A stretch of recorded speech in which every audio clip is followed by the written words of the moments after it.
Diamond, Private Detective, starring Dick Powell.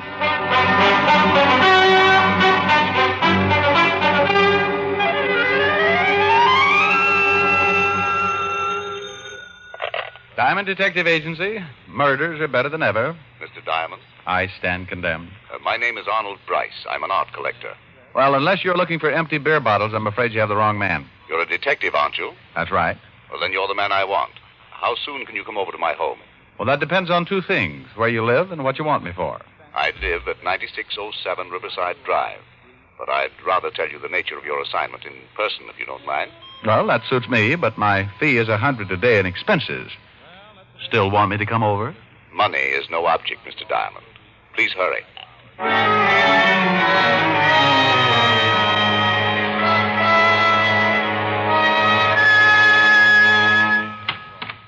Yes? My name's Diamond. I'd like to see Mr. Bryce. Mr. Arnold Bryce? That's right. Oh, come in, sir. Thank you. Mr. Bryce is busy with an art dealer in the library, sir. You can wait in the gallery. The gallery? The art gallery. This way, sir. He led me down the hall and into a room that looked like it was once a den. There was a piano in the room, and hanging over the fireplace was a large painting of the Mona Lisa. The other three walls were all covered with pictures, too. This, I took it, was the gallery. Just make yourself comfortable, sir. I'll tell Mr. Bryce you're here when he's finished. Thank you. Beautiful room, isn't it? Oh, yes. Lots of paintings. I didn't mean the paintings. I meant the room. Oh, I take it you don't like the art? No, sir. I only appreciate what I can see in the picture. This room used to be a study until Mr. Arnold Bryce came. And who had it before? Mr. Jasper Bryce. He died 2 months ago and left this house to Mr. Arnold. Well, I must get on with my work, sir. The butler gave a disgusted look at the paintings and took his leave. Come to think of it, I agreed with the old boy. Most of the paintings were what is called moderne, which is sort of a nasty poke at the present period. Hi there.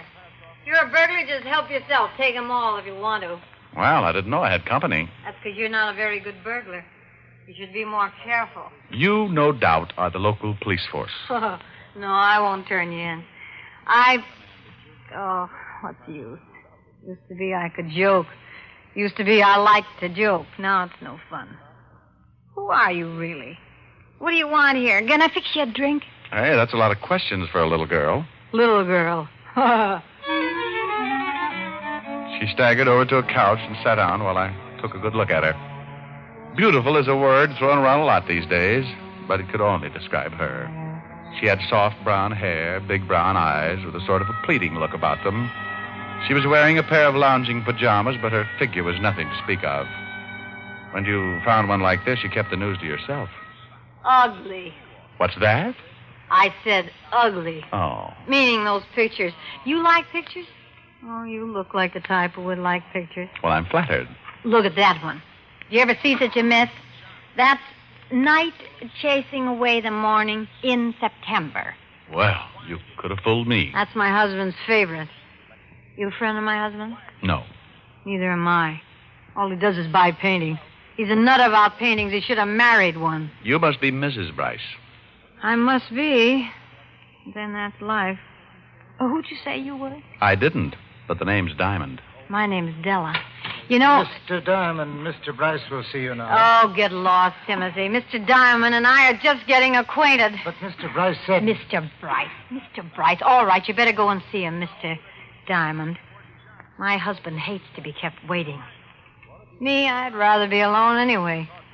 I'm going to sit here till I figure out just why in blazes night is chasing morning away in September. I left Della Bryce staring at the picture and followed Timothy to the library. Inside, I met Mr. Arnold Bryce. He was a big man and looked old enough to be Della's father. On the desk lay another modern painting, and he sat admiring it like it was the deed to the Taj Mahal. Look at it, Diamond. Look at it. Yes. A masterpiece. Well, it's original, all right. Of course, I buy nothing but originals. Can't stand copies, can you? Well, I really haven't thought about it lately. Tell me, is this masterpiece what you wanted to see me about? Oh, no. Just thought you'd enjoy seeing it. Mm-hmm. Well, now that we've had our kick, suppose we get on to business. Fine. Mr. Diamond, I'm number 34 on this city's social register. Do you follow me? No, I'm about 6 millionth. Please, sir, I'm very serious. Sorry. Now then, one in my position must be discreet. Divorce, heavens knows, is scandal enough, but, well, to have a roustabout for a wife, that I cannot tolerate. Heavens, no. I was married a little over 6 months ago, and to be frank, Mr. Diamond, my wife doesn't like me. Go on. That's all. I want to get rid of her. Mr. Bryce, I'm a detective, not an assassin. Of course. I want you to help me find grounds for divorce. Oh. Well, a case like this can take a long while. At 100 a day, that can add up to quite a bill. I hired you because I've heard you're the finest detective in New York. Oh, well, thanks for the flattery, but the fee is still 100 a day, and... I told you over the phone money meant nothing to me. Here. Here's a check I made out to you. It's for $500. That should serve as a retainer. Well, yes, that's... Now then, we can get on with this. I think my wife is in love with another man. No. Yes. And I think that... I keep forgetting these walls are soundproof. We've only lived in this house a few weeks. My Uncle Jasper left it to me. Yes, your butler told me. Timothy? Queer duck, Timothy. Uncle Jasper left me him, too. Oh. Well, let's get back to your wife. Oh, yes. Mr. Diamond, when I married Della, I thought we'd be well suited. She's very beautiful. And, guess where we met? I have no idea. In an art gallery. Naturally, I thought Della would be an art lover like myself. I could just picture us sitting in front of the fire on cold winter evenings, gazing at my originals. Thrilling thought. Yes, but it wasn't to be. Della deceived me. She hates my paintings. Well, it takes all kinds to make a world. Yes, but my world is art, Mr. Diamond, and Della is no part of my world. I see, but that hardly sounds like grounds for divorce, Mr. Bryce. Oh, I realize that, but maybe this is. You see, Della used to date a boy named David Tharp. Now she's been going out a lot lately, and I think she may be seeing him again. Mm-hmm. You think? Well, I know it really may be nothing, but if she should be seeing him and we could prove it, wouldn't that be grounds? Well, possibly. Now, this boy used to work for the Gorman department store, and if he's still in town, I want him watched. All right, I'll check with the store and report to you later. Good. Timothy will show you out, Mr. Diamond. I left Mr. Arnold Bryce admiring the monstrosity he had purchased earlier. On the way out, I took another peek into the gallery to see if Della Bryce was still around. She wasn't. And then I noticed the Mona Lisa again. Somehow it seemed so out of place. I was staring at it when Timothy came up behind me. I see you admire the lady. Say, don't you ever make noise? Beautiful, isn't she? The Mona Lisa? Yes. Look at that face. The most lovely face in the world. I thought you didn't like art. Not what Mr. Bryce calls art. Only that picture. Do you know about it? Do I know about it? Oh, so many things. It really has a colorful history. Da Vinci painted her over 400 years ago. No. Yes. Zenobia del Giocondo's wife posed for Leonardo 4 years before it was finished. My. Everyone loves it. Francis I of France paid 4,000 golden florins for it. You really know the facts, huh? Oh, yes, sir. I've read many books about La Gioconda's history. I come here often and just stared into her face. Do you know that men have stared into the mystery of that face and then killed themselves? You don't say. Yes. But I'm probably boring you. This way, sir. He took a last tender look at the picture and then led the way to the door. It was a crazy house full of crazy people, and felt good to be outside again. The job I had was strictly routine, but as long as Bryce paid for my services, he'd get them. I took off for lunch, then went to the Gorham department store to find David Tharp. There I found Tharp, had joined the Army 6 weeks ago and was now stationed in California. That meant that Bryce's suspicions about his wife were unfounded, at least as far as Tharp was concerned. Hello? Let me speak to Mr. Bryce. Who's this? Oh, that worn-out voice sounds familiar. Walt? Yeah, is this Diamond? Yeah, but what are you doing there? Or did I dial the wrong number? You calling Arnold Bryce, Rick? That's right. Then you have the right number. Was he a client of yours? Uh-oh. I don't like the way you said was. You guessed it. Better get over here, Rick. Arnold Bryce has been murdered.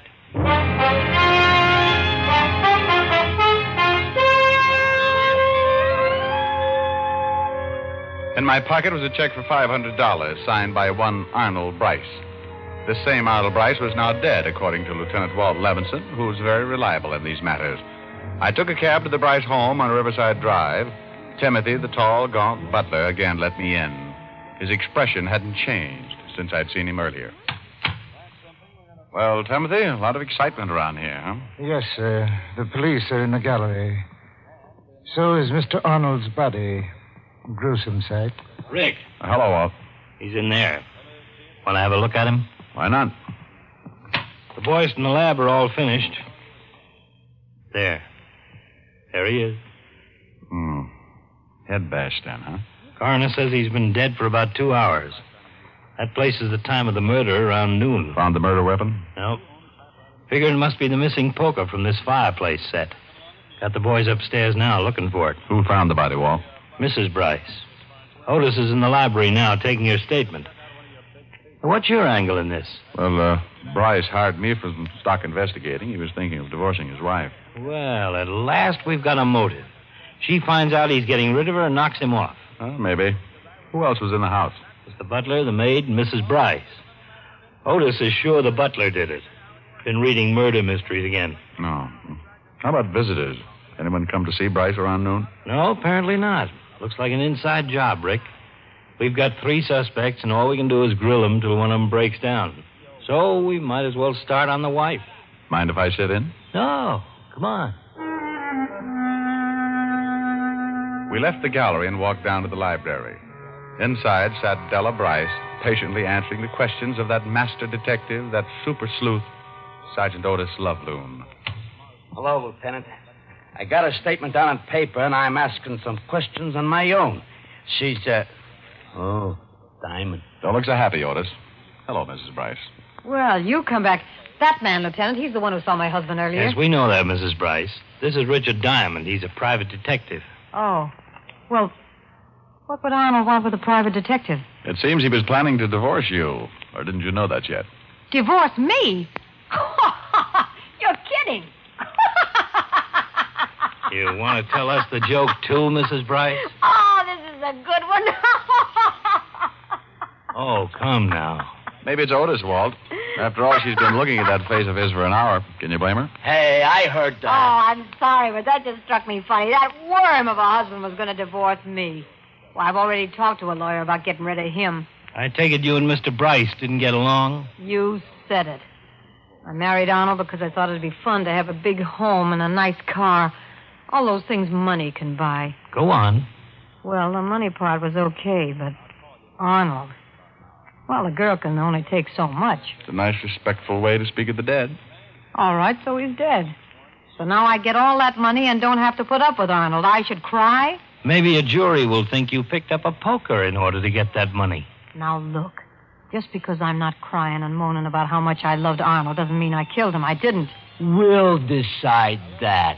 And will you please tell this baboon to stop asking me questions? Another hour in here with him and I'd confess to anything. Good old Otis, the traveling third degree. Now, look, Shamus. Take it easy, Otis. Now, Mrs. Bryce, you say you were upstairs fixing your hair around noon? That's right. What about your lunch? Don't you eat? I'm on a diet. Look, it's all there in my statement. Around 1 o'clock, I came downstairs and found the body. I called the police, and that's all I know. Well, then, if you're innocent, you won't object to answering questions. So make yourself comfortable. Walt kept asking questions, and Della kept answering them. Half an hour later, Walt was getting tired. Della was getting tired, and I was already tired. Grilling a suspect is the most boring thing in the world, and it was a relief when Walt sent the girl upstairs. Otis, you see that she goes to her room and then bring that maid in here. Right, Lieutenant. Well, Rick, what do you think? I think she's innocent, Walt. Oh, you do? Why? Because she leaves herself wide open. She admits she's glad the guy's dead. So maybe that's all a front to throw suspicion off her. She makes everything point toward her, and she thinks we'll figure she couldn't be that dumb. Maybe, but I don't think so. I think Otis was right. Huh? What are you talking about? Well, you said he thought the butler did it. So do I. Rick, I'm in no mood for jokes. Look, Walt, the guy was bashed in the head, right? the top of the head. Now, Bryce is close to 6 feet tall. So is Timothy. Della's too short. She couldn't hit him on top of the head unless you stood on a ladder. Yeah, I thought of that. But you can't convict a guy because he's tall enough to hit Bryce on top of the head. Besides, maybe Bryce stooped over to tie a shoelace. Any number of reasons. Maybe. But I still bet Timothy killed him. Okay, Sherlock. Tell me one more thing. Why? Why did he kill him? He'd only worked for him 2 weeks. No money's missing. Where's the motive? I'm not sure, Walt. But I think it's in a picture. Huh? Oh, now, Rick. Walt, when I was here earlier, I talked to Timothy in the art gallery. We talked about the Mona Lisa. Well, what about it? He knew everything about it. A lot of its history. Now, here's a guy who hates all these paintings around but one. The Mona Lisa. But what's it doing here? What's what doing here? The Mona Lisa. Bryce told me himself he only collected originals. But the Mona Lisa hangs in the Louvre in France. That picture over the fireplace is only a copy, and Bryce hated copies. Go on. That's all. I don't know exactly why or how all this happened. I only know things don't add up. Timothy's admiration for that one painting and what's it doing here. And somewhere in there you think there's a murder motive. Why not? Sure, Della might have killed him for the money. That's a nice, big, fat motive. But, Walt, how many murders have big, fat motives? Darn few. Well, you're right there. A girl kills her sister because she called her fatty. A man shoots his wife for nagging. A woman poisons her neighbor for gossiping. A lot of little things can turn a twisted mind into a murderous mind. Okay. But this picture angle doesn't impress me. Where's the motive, even a small one? I can't... Here's the maid, Lieutenant. In here, miss. Oh, Lieutenant, I am so sorry about this thing. I am feeling to cry. Please, you can't think I have anything to do with it. I hardly know, Mr. Rice. Just sit down, miss. We just want you to answer some questions. Now, don't be frightened, dear. We don't think you killed Mr. Bryce, but you might help us find out who did. Oh, well, I'm glad to help. Good. Now, how long have you worked here? Oh, well, let me see. It has been 5 years. 5 years they have been here. I worked for Mr. Bryce's uncle.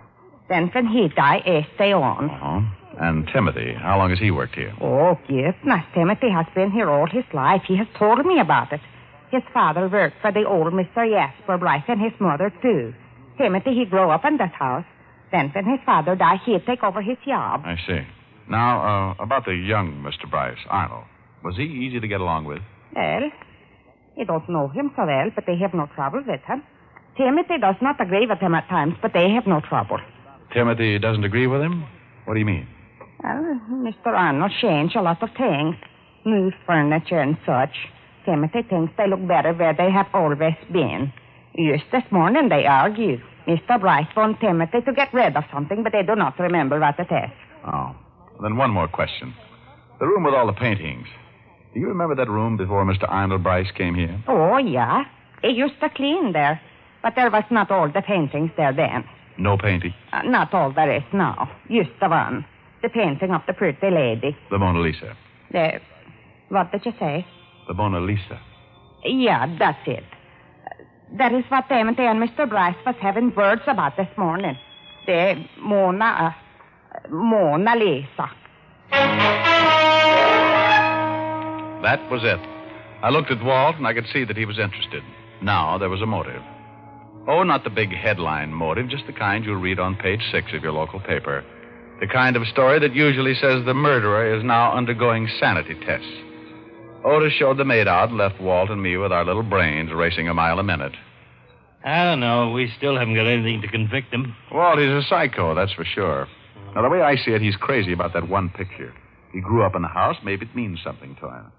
Then in comes Bryce with all his modern junk and orders Timothy to get rid of the Mona Lisa. Yeah. But Timmy argues and Bryce insists.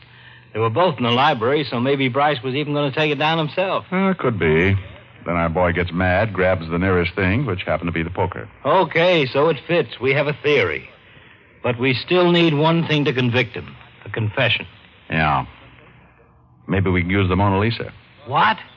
He killed for it. He may talk for it. I outlined my plan to Walt. Timothy was a psychopathic, and I knew we'd have to get him in the right kind of mood. Walt agreed with the plan, and we headed for the gallery.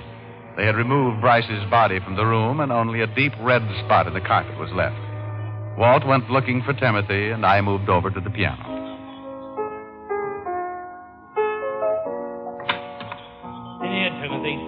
hello, Rick. Hi, Walt. Just thought I'd pass the time at the piano. It's all right. Just sit down, Timothy. I want you to wait here where I can locate you. We'll want to question you later. Yes, sir. I'll call you if I need you, Rick. Okay, Walt. My playing bother you, Timothy? Oh, not at all, sir. I like music. Oh, me too. You know, that painting up there reminds me of a song I heard not long ago. Pretty thing. Went like this. Mona Lisa, Mona Lisa, men have named you. You're so like the lady with the mystic smile. Is it only 'cause you're lonely they have blamed you for that Mona Lisa strangeness in your smile? I watched him carefully as I sang. At first he stared at me with a strange look in his eye, but gradually he settled back in his chair and listened to the words. His eyes rested on the beautiful painting over the mantelpiece. This was the mood I'd wanted. Many dreams have been brought to your doorstep. They just lie there, and they die there. Are you warm? Are you real, Mona Lisa? Or just a cold and lonely, lovely work of art? Well, did you like that? Hey, Timothy. Hey. Huh? Oh, the song is very beautiful. It's fitting of her. Mm-hmm. Well, I guess I'd better stop fooling around at the piano and do what I came here for. His eyes were on me as I got up from the piano bench and walked over to the fireplace. I tried not to look at him as I reached up for the picture, but I heard him jump from his chair. What are you doing? Leave that alone. Well, I'm sorry, friend, but Mrs. Bryce is all upset about her husband's death. She asked me if I wouldn't carry out his last wish and get rid of this. Clutters up the other pictures, you know. Leave it alone. Take the others, but leave that alone. Sorry, but out it goes to the trash pile. No, it belongs here. The living part of this house. Put it down, I said. Put it down! I warned you. Now, Timothy, take it easy. Put on that shovel. When you put down the picture. Oh, and if I don't, you'll swing that shovel at me just the way you swung a poker at Bryce. He was an idiot. Throw it out, he said. Throw it out and leave that other trash on the walls. And now you want to throw it out, too. No, give me that painting. All right, Timothy, you've got it. Rick, are you all right? Yep. See how Timothy is. He'll come around. You heard from the door? Yeah, enough. Imagine. All this over a picture of a dame.